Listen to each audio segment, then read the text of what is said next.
strateginya di situ, triknya di situ. Positivity rate itu menentukan pencitraan bangsa. Jadi memang sengaja waktu lonjakan kasus, udah nggak usah PCR. Tapi sekarang yang melandai justru PCR. PCR-nya tapi untuk apa? Untuk screening traveling, screening bepergian. Itulah kebijakan politis.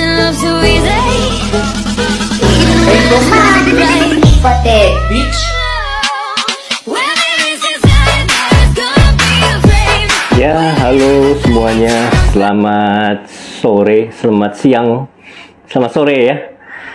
Oke, ini saya live dengan dua akun ya. Jadi ada Facebook di sini, kemudian ada Instagram di sini ya. Untuk judul saya tidak beri judul aja ya. Oke, hari ini kita akan membahas mengenai PCR. PCR untuk traveling atau bepergian itu rasional atau tidak. Terima kasih yang sudah bergabung. Oke, ya. Jadi PCR kita akan bahas ya yang diberlakukan untuk screening bepergian, apakah itu merupakan kebijakan atas dasar ilmu epidemiologi atau hanya kebijakan politik yang berkaitan dengan bisnis, begitu ya. Oke, sebenarnya PCR itu apa sih? Saya akan bahas itu dulu ya. Yang bergabung silahkan. Terima kasih, ada Nur Arizal, ada Yuyun. Terima kasih ya, di Facebook juga selamat bergabung. Yang mau ikut join silahkan bisa nanti ask me to join, begitu ya. Jadi alat PCR adalah alat untuk mendeteksi materi genetik suatu organisme atau virus, begitu.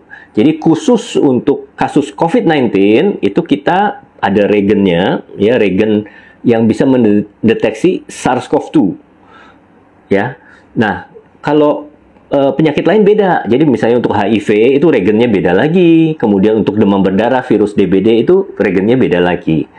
Begitu. Nah, PCR ini merupakan gold standar diagnosis COVID-19. Jadi memang kalau kita mau tahu pasti apakah ini COVID-19 atau tidak, itu gold standar pemeriksaannya adalah pemeriksaan PCR, bukan rapid test antibody, bukan tes antigen, begitu ya.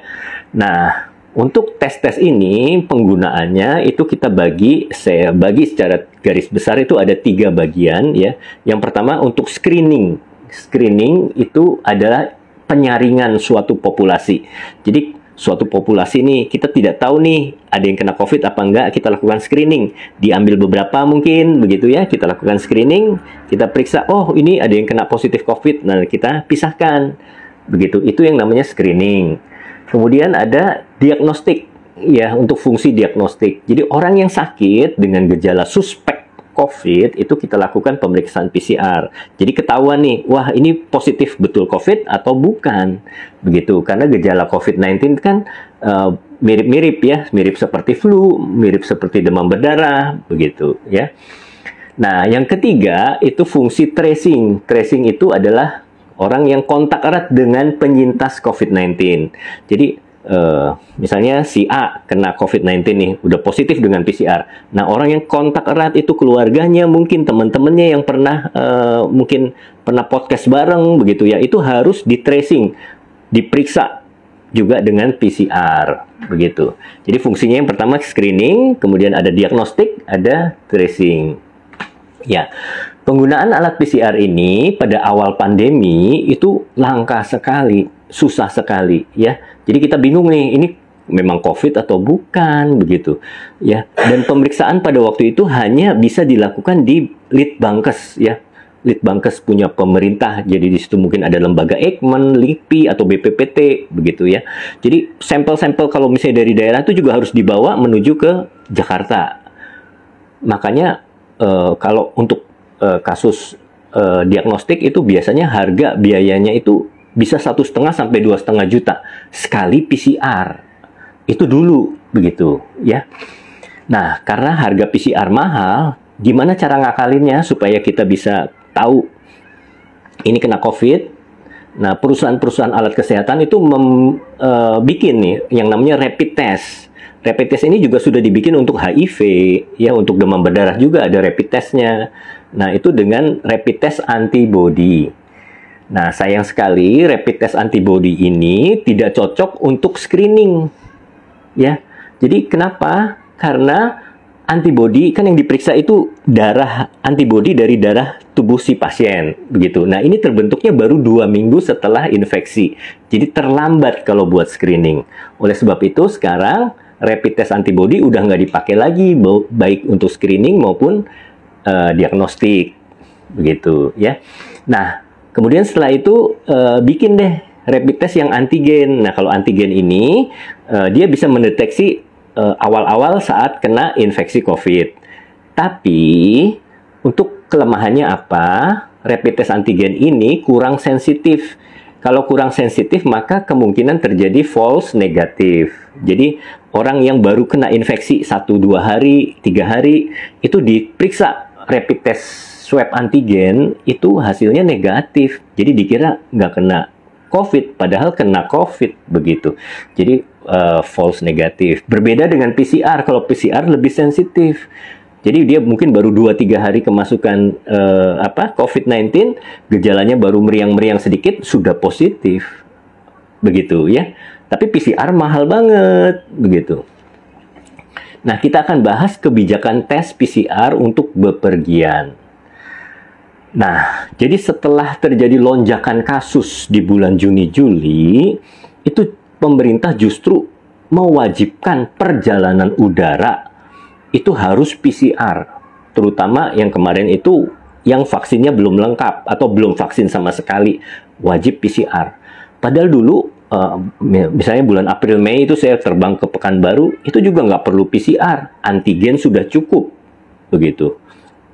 Ya, tapi kenapa kok sekarang diberlakukan PCR padahal kasusnya sudah melandai, sedangkan jalur darat dan laut itu nggak perlu PCR.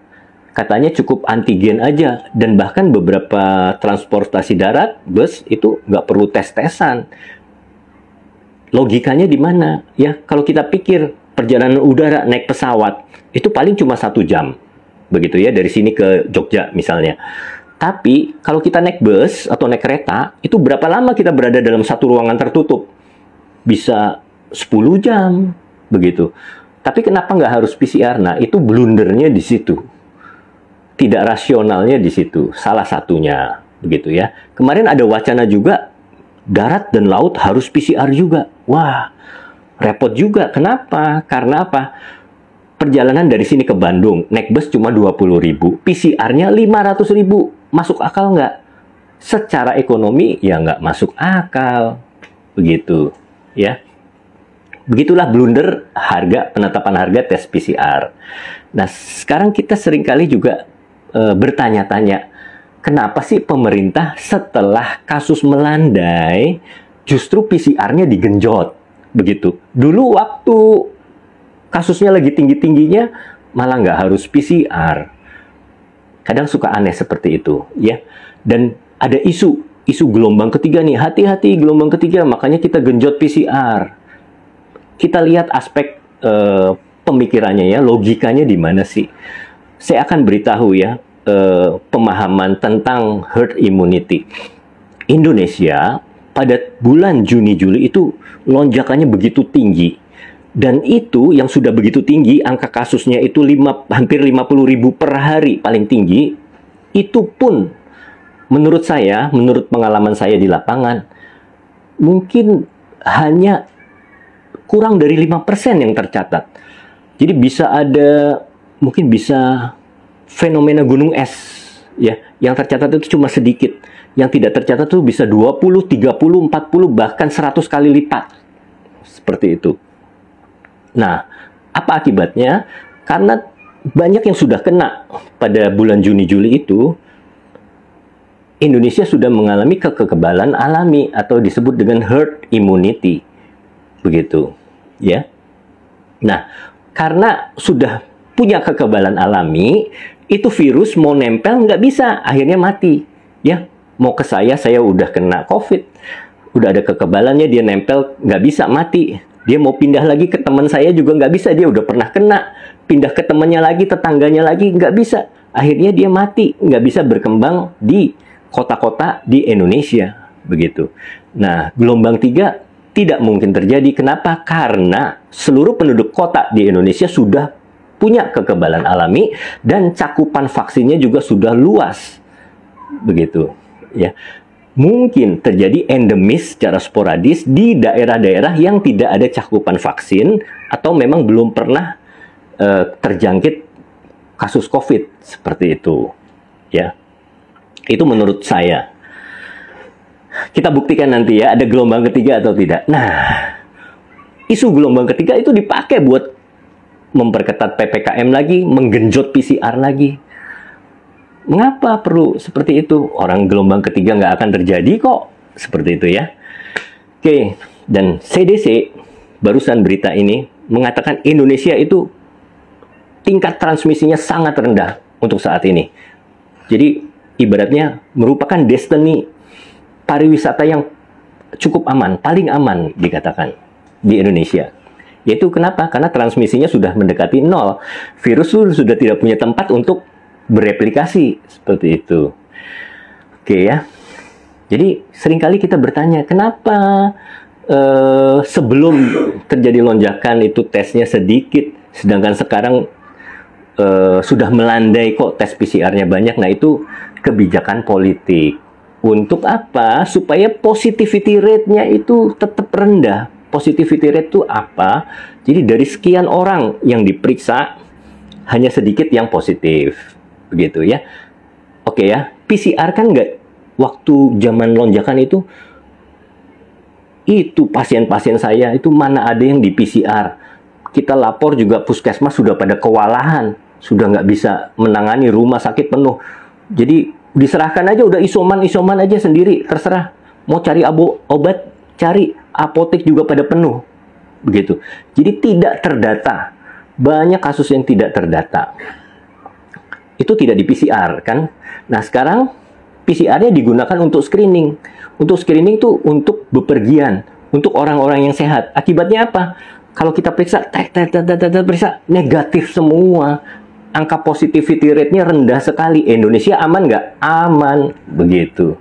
Ya, itu strateginya di situ, triknya di situ, begitu. Tentang positivity rate itu menentukan pencitraan bangsa, begitu ya. Jadi memang sengaja waktu lonjakan kasus, udah nggak usah PCR. Tapi sekarang yang melandai justru PCR. PCR-nya tapi untuk apa? Untuk screening, traveling, screening bepergian. Nah, nanti itu kan datanya masuk tuh. Datanya masuk di itu ya, grafik COVID. Wah, rendah banget Indonesia, begitu. Jadi aman. Itulah kebijakan politis ya. Nah, mengenai penetapan harga PCR, ini blunder juga. Kita akan bahas sedikit demi sedikit ya. Terima kasih sudah bergabung, Dr. Adi, ada Vicky, ada Pak RT ya, Pak Budin. Terima kasih sudah bergabung. Ada Ibu Anissa, ada Okta di Instagram. Kita lanjut ke harga PCR. Jadi, harga PCR pada awal pandemi itu mahal banget, ya. Kita periksa bisa 2,5 juta. Alatnya juga mahal, reagennya juga mahal, begitu. Nah, seiring dengan tren pandemi ini, kan pasti produsen alkes nggak mau ketinggalan kan, dia ambil kesempatan. Jadi dia produksi mesin PCR baru, reagen-reagen baru.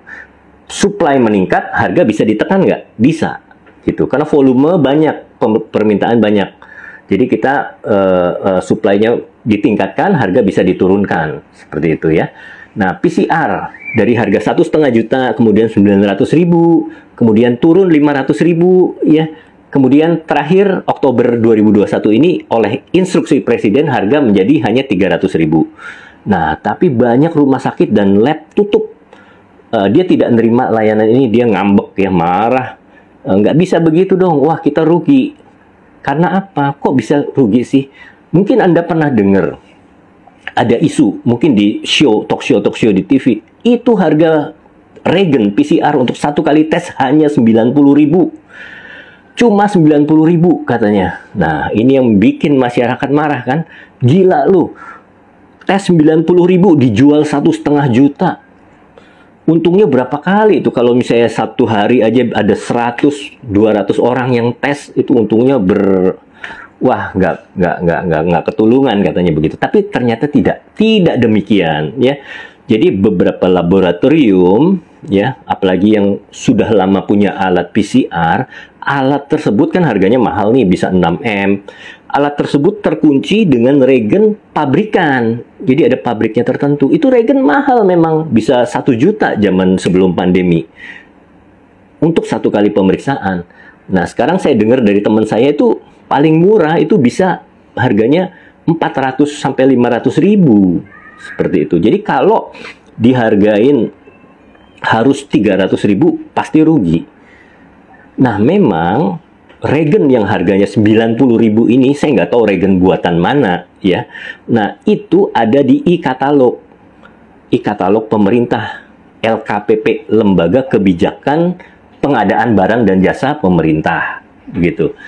92.000. Nah, mungkin kita harus diwajibkan pakai itu, regen yang murah gitu. Buatan mana nggak tahu dah saya. Tapi lab kita nih yang sudah terlanjur pakai merek X buatan Jerman, itu nggak bisa pakai regen yang murah itu. Nggak jalan mesinnya. Karena close source ya, terkunci. Nggak bisa. Kecuali kalau alatnya open source. Begitu. Jadi mau nggak mau kan lab atau rumah sakit harus beli alat baru yang regennya murah itu. Sedangkan alat barunya pasti mahal banget. Di atas 6 miliar mungkin. Seperti itu. Dan secara hitung-hitungan kalau beli baru lagi bisa rugi laboratorium atau rumah sakit tersebut. Nah, oleh sebab itu ya ini yang menjadi keberatan dan blunder. Memang ada lab-lab tertentu yang dia beli alatnya itu regennya murah. Yang bisa masuk regen murah itu. Nah, kita harus selidiki ini, apakah ini kartel alat dan regen, begitu ya, di bidang alkes. Nah, itu yang memang perlu kita selidiki seperti itu. Ya, ini sekarang ini lagi banyak dibicarakan di teman-teman rumah sakit dan laboratorium, begitu ya. Memang sih ada laboratorium yang memang kalau misalnya dia beruntung ya, dia beli alat yang bisa dapat regennya murah, itu yang cocok dengan regen murah, dia bisa. Yang kemarin terjadi lonjakan kasus, terima order PCR banyak banget dan untungnya gila-gilaan gitu. Tapi ada yang tidak juga. Jadi seperti itu kira-kira gambarannya ya. Semoga bisa dipahami ini kekacauannya letaknya di mana. Tapi ya itu tadi ya. Jadi untuk masalah kebijakan PCR, untuk screening perjalanan, itu adalah kebijakan politis. Kita tidak tahu bagaimana di baliknya, itu pasti sangat rumit sekali begitu. Kesimpulannya, jadi tes PCR untuk kebijakan traveling ya, untuk bepergian itu merupakan kebijakan politis yang pasti ada kaitannya dengan bisnis. Begitu ya. Kemudian penduduk Indonesia hampir semuanya sudah pernah kena COVID dan cakupan vaksin sudah luas, sehingga terjadi herd immunity. Jadi jangan takut akan gelombang ketiga, begitu.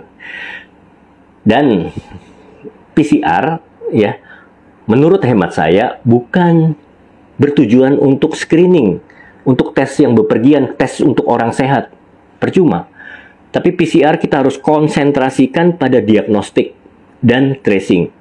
Jadi misalnya ada Om Deddy ini, Om Deddy kena COVID, itu harus segera langsung di PCR, begitu ya. Jangan dibiarin aja keliaran di mall ya.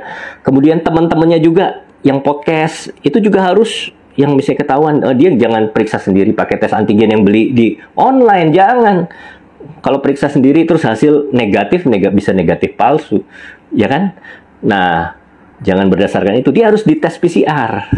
Kemudian yang kontak erat juga harus di tracing. Yang kontak erat sama si Om D ini harus di tracing, begitu.